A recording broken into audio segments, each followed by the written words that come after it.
o vídeo já vai começar, mas antes, não se esqueça de se inscrever e ativar as notificações.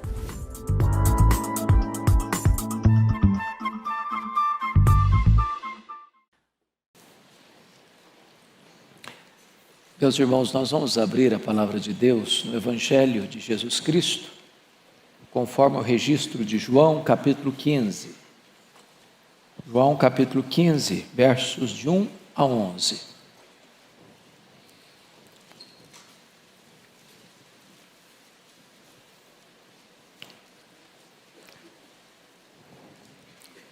João 15, de 1 a 11. Jesus disse assim: eu sou a videira verdadeira e meu Pai é o agricultor. Todo ramo que estando em mim não der fruto, Ele o corta. E todo o que dá fruto, limpa para que produza mais fruto ainda. Vós já estáis limpos pela palavra que vos tenho falado. Permanecei em mim e eu permanecerei em vós. Como não pode o ramo produzir fruto de si mesmo, se não permanecer na videira, assim nem vós o podeis dar, se não permanecerdes em mim. Eu sou a videira, vós os ramos. Quem permanece em mim e eu nele, esse dá muito fruto, porque sem mim nada podeis fazer. Se alguém não permanecer em mim, será lançado fora, à semelhança do ramo, e secará. E o apanham, lançam no fogo, e o queimam. Se permanecerdes em mim e as minhas palavras permanecerem em vós, pedireis o que quiserdes e vos será feito. Nisto é glorificado meu Pai, em que deis muito fruto, e assim vos tornareis meus discípulos. Como o Pai me amou, eu também vos amei. Permanecei no meu amor. Se guardardes os meus mandamentos, permanecereis no meu amor. Assim como também eu tenho guardado os mandamentos de meu Pai, e no seu amor permaneço. Tenho-vos dito estas coisas, para que o meu gozo esteja em vós, e o vosso gozo seja completo. Amém. Meus amados irmãos, o profeta Isaías, no capítulo 5 do seu livro, diz que Israel foi a vinha que Deus plantou,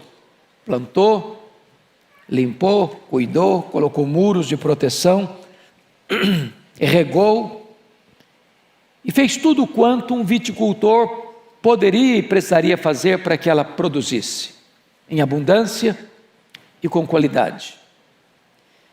A despeito de todo o esforço e empenho e dedicação e zelo dedicado àquela vinha, chamada Israel, ela, em vez de produzir frutos doces, produziu uvas bravas, frutos sem qualquer valor, sem qualquer utilidade. Agora o Senhor Jesus Cristo afirma para nós: eu sou a videira verdadeira e o meu Pai é o agricultor. E Jesus mostra neste cenário que nós somos os ramos, e um ramo de uma videira só tem duas finalidades: ou ele produz fruto, ou ele é destinado para o fogo, ou fruto ou fogo, não tem uma segunda, uma terceira utilidade. Mas o Senhor Jesus, no texto lido, mostrando que Deus espera de nós frutos, vai descrever aqui 4 cenas. E eu peço que você, com a Bíblia aberta comigo, confira. A primeira cena está no verso 2: todo ramo que estando em mim não der fruto. Então há uma ideia aqui de um ramo que não está produzindo fruto nenhum, não dá fruto.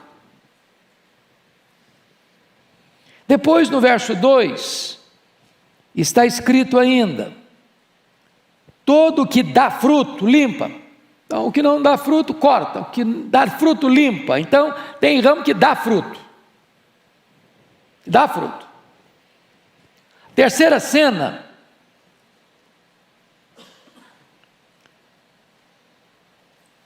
traz ainda no verso 2, o que dá fruto limpa para que produza mais fruto ainda. Então você tem não fruto, fruto e mais fruto. Então quem está produzindo fruto pode produzir mais fruto. Mas olha o verso 5. Eu sou a videira, vós os ramos, quem permanece em mim e eu nele, esse dá muito fruto. Então tem gente que dá fruto, tem gente que pode dar mais fruto, mas tem a possibilidade de produzir muito fruto. E no verso 8, está escrito: nisto é glorificado meu Pai, em que deis muito fruto. Você e eu somos ramo, enxertados na videira. A videira é Cristo. A pergunta é: quem somos nós nesta noite? Esta é uma autoanálise, esta é uma autoinvestigação. Nesse aspecto, como você se classificaria? Nenhum fruto? Fruto? Mais fruto? Ou muito fruto? Então, o Senhor Jesus Cristo vai dizer no capítulo 15, verso 16, algo muito interessante. Eu peço que você leia em voz alta comigo esse versículo. Vamos juntos? Não fostes vós que me escolhestes a mim. Pelo contrário, eu vos escolhi a vós outros, e vos designei para que vades e deis fruto, e o vosso fruto permaneça, a fim de que tudo quanto pedirdes ao Pai em meu nome, Ele vos conceda. Então, quando o Pai escolheu a você e a mim, Ele nos escolheu e Ele nos designou. É um chamado e um envio. E nesse envio, o que Ele espera de você e de mim é darmos frutos. Ele nos escolheu para isso.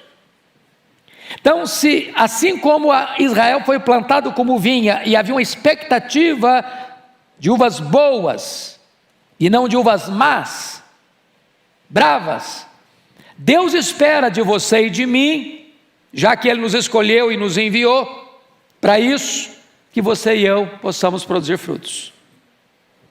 Dito isto, à guisa de introdução, vamos à análise do texto. Primeiramente vamos pegar esta imagem ou esta ideia do verso 2.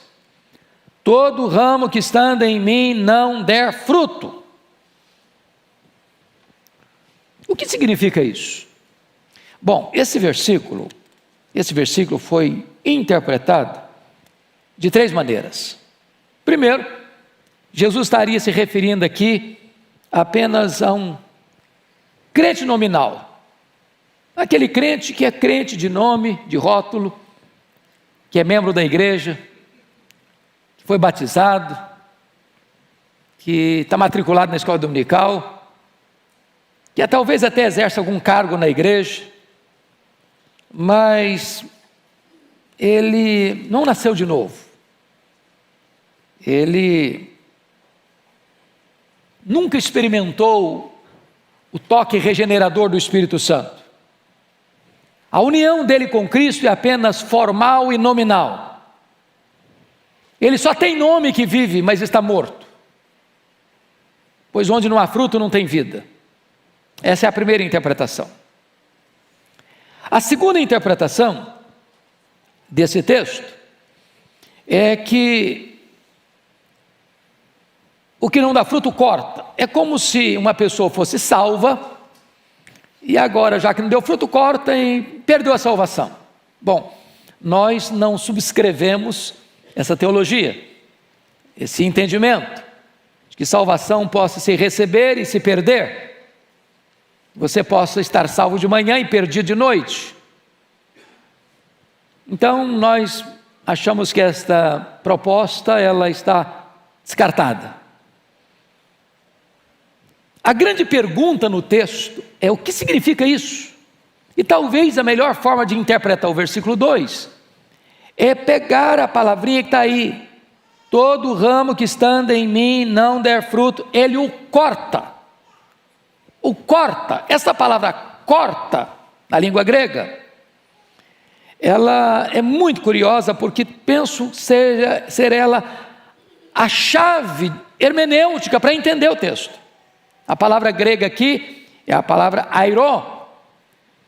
E esta palavra, nas vezes que aparece, ela não significa passar a tesoura e cortar e seccionar. Esta palavra, ela aparece em outros textos, como lá em Mateus 14, para recolher os pães que sobraram na multiplicação. Foi levantar e recolher os cestos. Jesus não queria desperdício. A palavra ali, recolher, é airó. Esta palavra foi usada, por exemplo, para carregar a cruz. Quando Simão carregou a cruz, ali não é cortar, é levantar, é carregar. Essa é a mesma palavra que aparece em João 1:29. Eis o Cordeiro de Deus que tira o pecado do mundo. Então, o que na verdade Jesus está querendo dizer com esta expressão? Do verso 2: todo ramo que estando em mim não der fruto, ele o corta. Bom, então vem a terceira interpretação, e eu estou inclinado a pensar que ela é a melhor proposta hermenêutica para entendermos esse versículo. A ideia aqui é a ideia de levantar.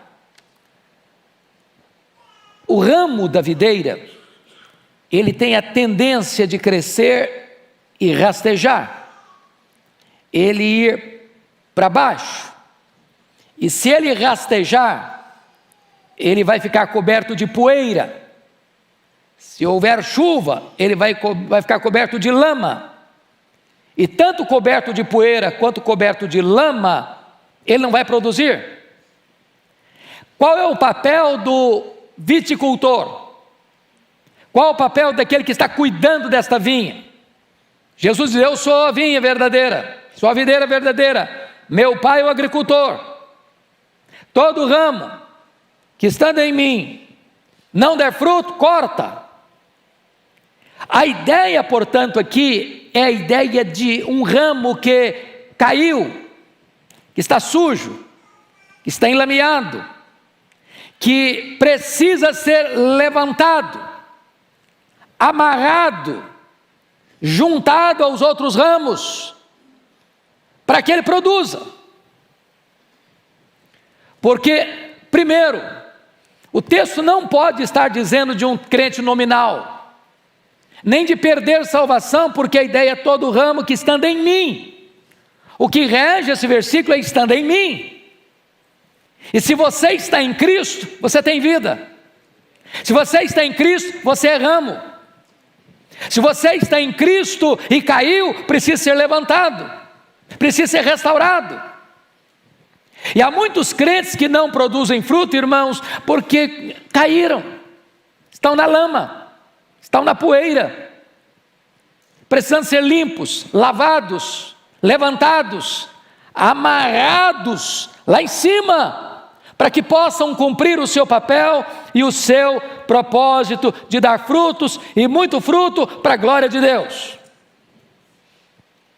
Mas o que significa isso? O ser levantado, irmãos, na Bíblia fala de disciplina, porque disciplina na Bíblia não é castigo. Disciplina na Bíblia não é quem errou, você dá um chute nele e joga para fora. Um viticultor nunca corta e joga fora um ramo, não. O ramo é útil, ele é importante, é ele quem vai produzir fruto.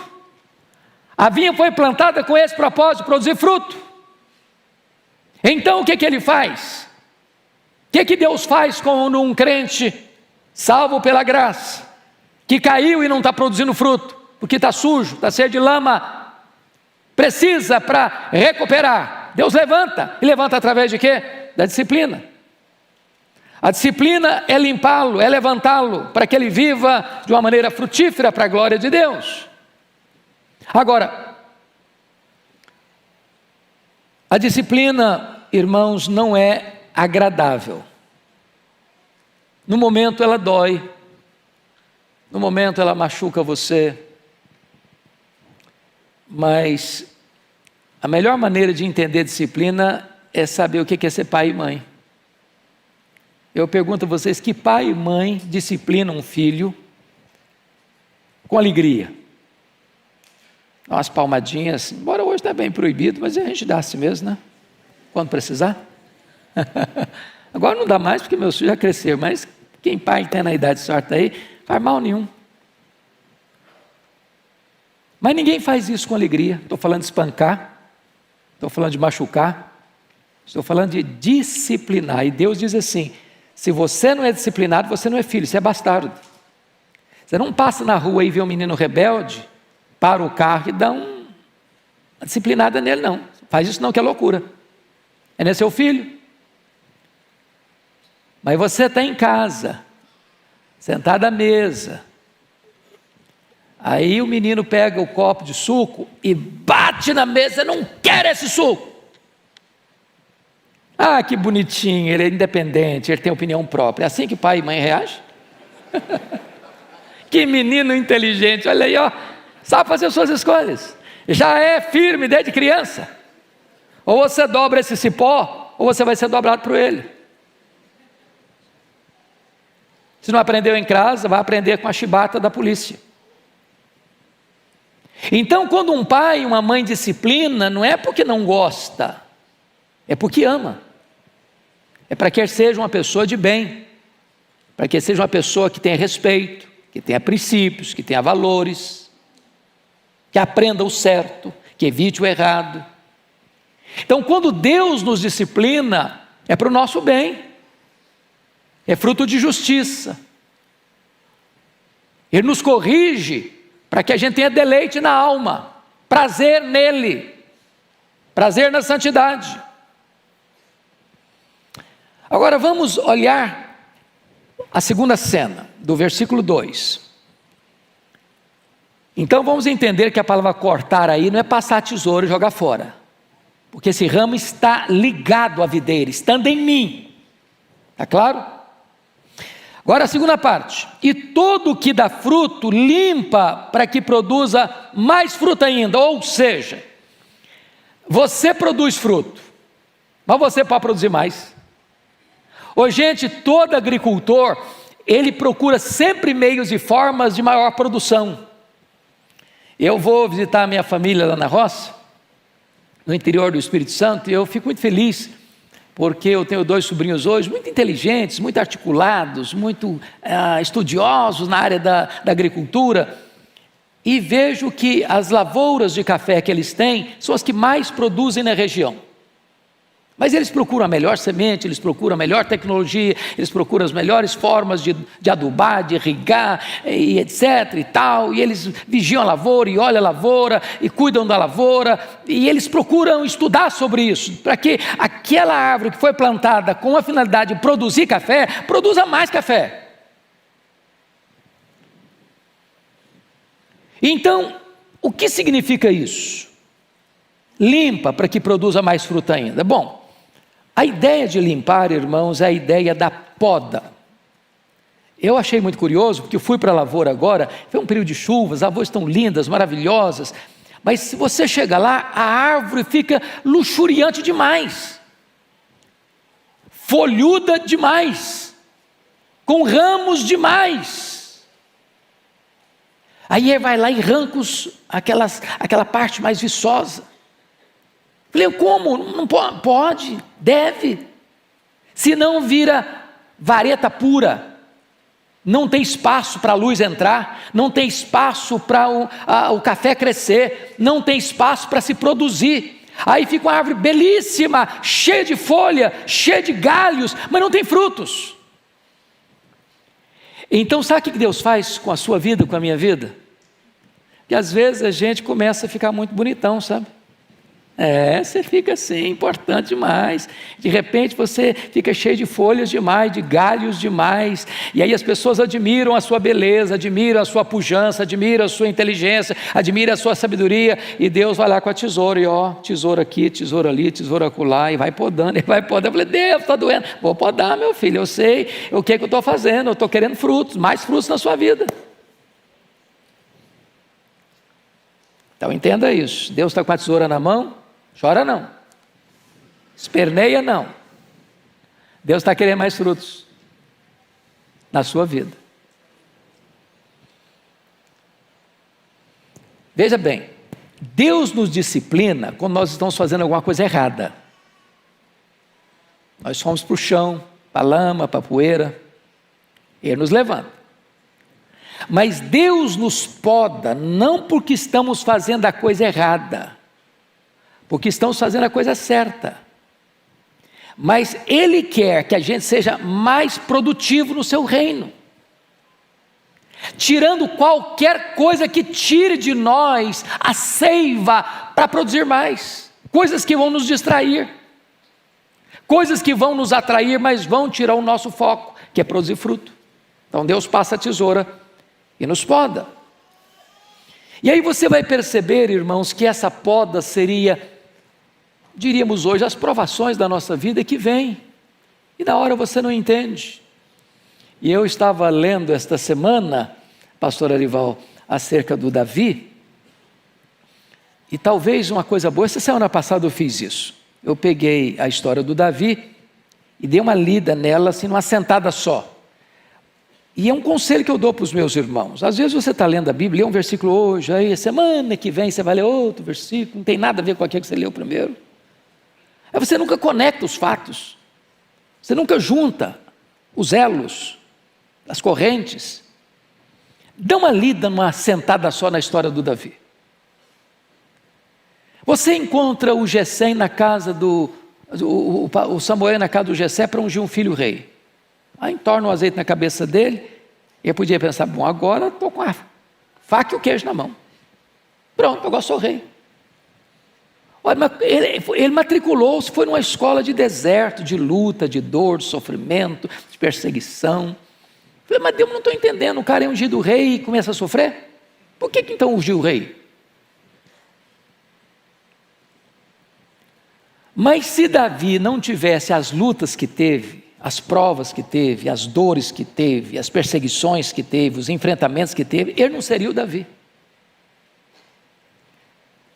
Você e eu não teríamos os salmos que nos encantam até hoje. Ele não teria sido a bênção que ele é para o mundo ainda hoje. Então, Deus passa a tesoura na gente, não é porque Deus odeia a gente, não é porque Deus não gosta da gente, é porque Deus diz, meu filho, eu quero que você produza muito fruto, e eu quero que você inspire as novas gerações a produzirem fruto. Leia a história de Paulo. Paulo não seria Paulo se não tivesse passado o que passou. Leia a história dos homens de Deus, como Moisés, como Elias, e eles não teriam sido os homens de Deus que foram, se eles não tivessem recebido a tesoura de Deus. Não é porque estava andando em pecado, Paulo não estava passando as lutas porque estava andando em pecado, Elias não estava passando as lutas que passou porque estava andando em pecado, Moisés não estava passando as lutas que passou, 40 anos no deserto, aliás 40 anos, 40 depois, porque estava vivendo em pecado.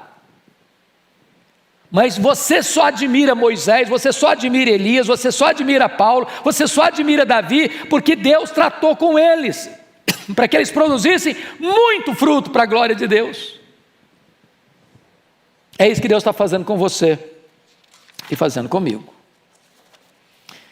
Mas agora vamos ao que está escrito, por gentileza, ainda no verso 2, para que produza mais fruto ainda, e é o versículo 5 desse texto.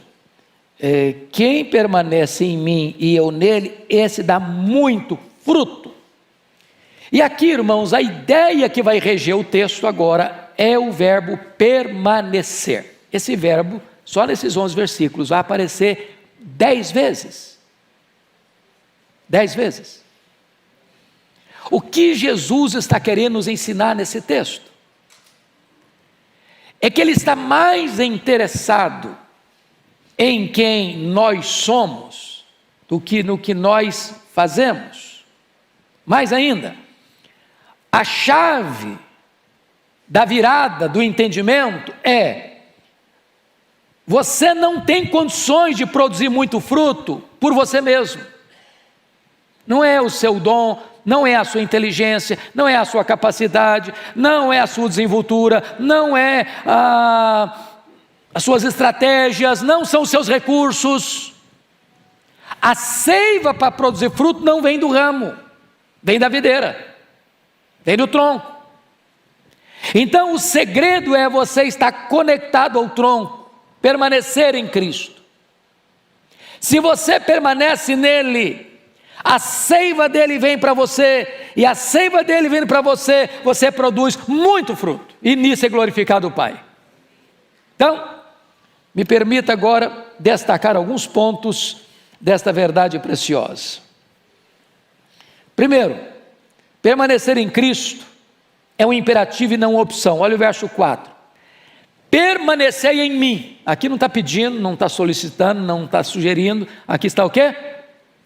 Ordenando. É uma ordem. Permanecer em mim. Agora, o que é permanecer em Cristo, irmãos? Nós estamos ligados inalienavelmente com Ele. Nós somos o corpo, Ele é a cabeça. Nós somos os ramos, Ele é o tronco. Mas aqui tem a ver com relacionamento, com intimidade, com comunhão.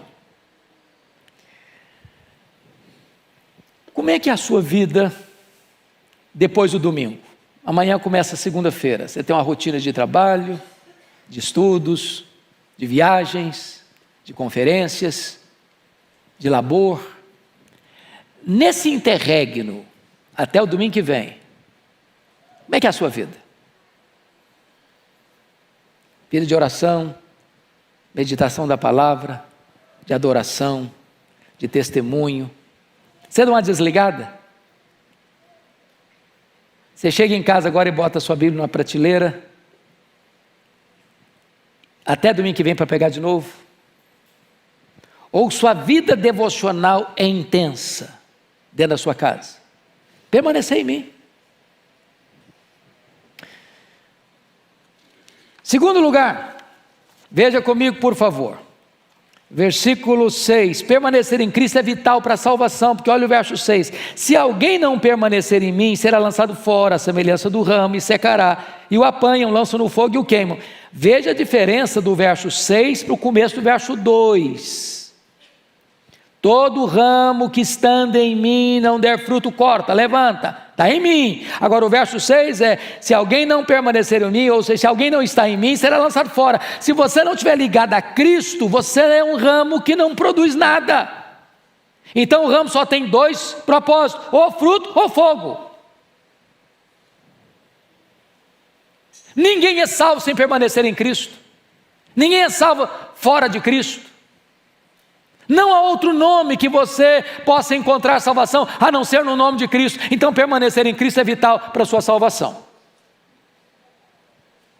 Mas em terceiro lugar, permanecer em Cristo é vital para produzir fruto. Olha o verso 4 e 5 comigo. Permanecei em mim e eu permanecerei em vós. Como não pode o ramo produzir fruto de si mesmo, se não permanecer na videira, assim nem vós o podeis dar, se não permanecerdes em mim. Eu sou a videira, vós os ramos. Quem permanece em mim, eu nele, esse dá muito fruto, porque sem mim nada podeis fazer. Então, nada de achar que você possa, por você mesmo, produzir alguma coisa. Você só pode produzir fruto se permanecer em Cristo. Sem Ele você não faz nada. Sem Ele você não é nada. Sem Ele você não consegue nada. Então, para produzir fruto, tem que permanecer em Cristo. Tem que permanecer em Cristo. Mas em quarto lugar, permanecer em Cristo é a evidência de que somos discípulos dele. Olha o versículo 8. Você pode ler o 8 comigo? Vamos juntos? Nisto é glorificado meu Pai, em que deis muito fruto, e assim vos tornareis meus discípulos. Então eu pergunto a você, você é um discípulo de Jesus? Você tem produzido muito fruto? Você é conhecido como discípulo pelo fruto. Nisso conhecerão todos que sois meus discípulos, se tiverdes amor uns pelos outros, e amor é fruto do Espírito. Mas ainda, vejam vocês, versículo 9, por favor. Como o Pai me amou, também eu vos amei, permanecei no meu amor. Não pode você permanecer no amor de Deus se você não estiver ligado a Cristo. Se você não estiver ligado à videira, você não demonstra o amor de Deus, você não se sente amado por Deus, você não se torna instrumento e canal do amor de Deus para outras pessoas. Mas ainda, versículos 7 e 8, você tem resposta às suas orações. Leia o versículo 7 comigo, por favor. Vamos lá? Se permanecerdes em mim, e as minhas palavras permanecerem em vós, pedireis o que quiserdes, vos será feito.